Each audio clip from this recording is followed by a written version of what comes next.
Hey there, y'all. This is Hades, and today we're discussing who's the strongest on Elbaf right now. I've seen people doing this, and I figured, hey, I'm gonna throw my hat in the ring. All right. So yeah, but before we jump right into that, I'm gonna just say I already dealt with the D's. The D's, yeah, they're not gonna be able to do anything against characters like in C, B, A tier. All right. So I'm just putting them here already, just to not waste your time. And the characters I put in the unknown is because I really don't feel comfortable ranking them at the moment because we really don't know what they're capable of. With the exception of Bonnie, we've seen what Bonnie could do, but with her new Nike powers, I'm like, okay, yeah, I'm not sure what more she could do at this point, so I'm going to save her for another time. Shamrock, same thing. I would like to put him somewhere, but I'm just going to go off what we've seen here, and Shamrock really hasn't done anything except beat down a chained up Loki. Same with Cerberus, so yeah, I'm not going to rank them anywhere else, alright? So without further ado, jump right in, shall we? Alright, so first Luffy top. I don't think that's a surprise, right? But could someone here on this list knock him down? Who knows, right? We'll see. But yeah, as of now, Luffy's the top. That's how it's going to be. And with Zoro, right below Luffy, and same with Sanji right there. I don't think any of us is really going to say, yeah, Sanji beats Zoro. Like, come on, guys. Come on. Alright, so we're going to put him there. And Robin, I like Robin. My favorite, perhaps my favorite female pirate, maybe, I think so. I really like Yamato, though, but yeah, I'm going to put her there. Frankie, my favorite member of Straw Hat. I think he's stronger than Robin, because I don't think Robin could really do much against that cyborg body. And with Brooke, I mean, Robin could take him, right? I mean, we saw what she did to Spondov's spine, right? Yeah, Brooke is right behind her. Jinbei's an interesting one, and I don't know if this is controversial or not, but Jinbei, I do believe, beats out Sanji. Because again, Jinbei, former warlord, and he's pretty dang experienced, alright? Sanji's strong, but can he take Sanji? Sorry, can Sanji take Jinbei? No, I think Jinbei wins. Loki, he's showing some promise. He may be the strongest giant we've seen so far, which I really, really like, and hopefully he does stuff, because every other giant we've seen are all kind of been big jokes. I mean, am I right, guys? So Loki, I'm going to put him right now behind Luffy for now.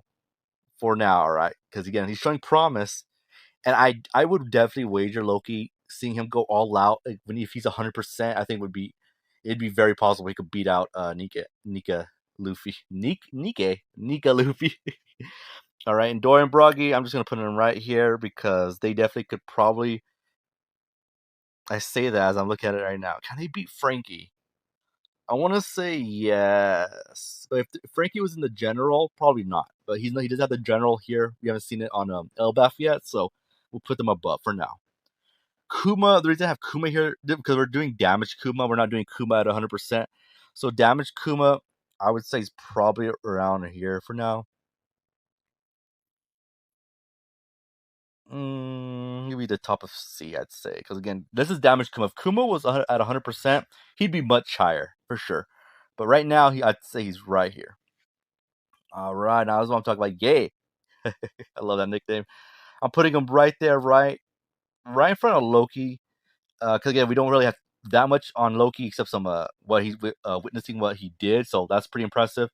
And yay, when we saw him, he was gonna take on Zoro and Luffy. He was like, he just, again, I know he's messing around. He just put his weapon down. He's like, yeah, I give up. Like, that's funny, but I think due to his old age, I think Luffy could probably take him. If this was him at prime, I don't think any of us would really have that much complaint if he went above Nike. But as of him right now, yay, I believe he's second to Luffy only. All right, Saul. I like Saul, kinda, but man, I feel bad for Saul. We'll put him right here for no, he's this low. I hate to say it, but he's that low. Okay, Emu. I'm putting him. Sorry, not him. Her. I'm putting her last because she's an interesting one. So you'll see where I put her, and I think it's gonna be controversial. I'm not doing it just to be controversial. I do have my reasonings where I'll put her at, just to let y'all know. All right, I'll explain. But right now we'll go with Genko.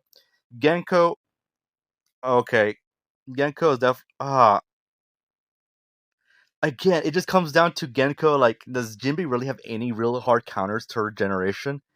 Like, I think Jinbei would be able to eventually do something, but I think it'll be just too late at that point. Genko would just be able to take out Jinbei. Same with Summers. I think Zoro hard counters Summers with his swords and everything, unlike Jinbei and Sanji, where they attack with their their legs or fists. Zoro attacks with swords, and so Summer's like spikes were able to harm them, but not Zoro. And Zoro would eventually get to them, and I think Zoro would manage to be able to beat out Summer's Genko eventually. And Killingham, again, Killingham with prep time, oh, he's definitely up here in S tier when you saw him with all those dream demons and everything. But with no prep time, yeah, I gotta say I would say he's probably more down here for now. I would probably put him above Summers, only for the sheer fact because he's in his awakened form and he seems to be very skilled and very intelligent. So I'll put Summers. Not sorry, it's not Summers. Killingham here. I think Zoro would be able to defeat him, but again, we'll see in the future when we see Killingham going more all out. I hope we see more of Summers going all out because it'd be crazy if that's all he did. He got sliced and he was down. And he's like running around, taking care of the kids while still trying to regenerate, which we saw him regenerating. So he's fine. I mean, he clearly didn't die from. Of course, we got Im-sama and Im-sama right here. I'm putting Im-sama right here. Why? Because okay, here's my reasoning for putting Im-sama right here. The reason I'm putting Im-sama right here is because she was unable to kill her and the Gorosei together. Were unable to kill Sabo, a fleeing Sabo. Like they were just unable to kill him. Her and the Gorosei were unable to kill Sabo, and that does go against the character like that. That's like I don't know what the reasoning for that is, but that's like really bad for this character's power scale wise and from the abilities that they're unable to kill Sabo. They damaged him, yes. Killed him, no, they could not. They could not do that. Why? I do not know. I do not know. Now that we've seen Im-sama able to leave for a great distance, I'm just saying we don't know what happened. Im-sama, for whatever reason, is unable to kill Sabo with the Gorosei's help. So, yeah, to me, Im-sama is just not that impressive. Im-sama was more disappointing. Im-sama has some good hacks. I'll say that. Im-sama definitely has some very good hacks. But from the rest of this, someone like Zoro, I would definitely wager is more powerful than Sabo. Yeah, I can't see what Im-sama could do.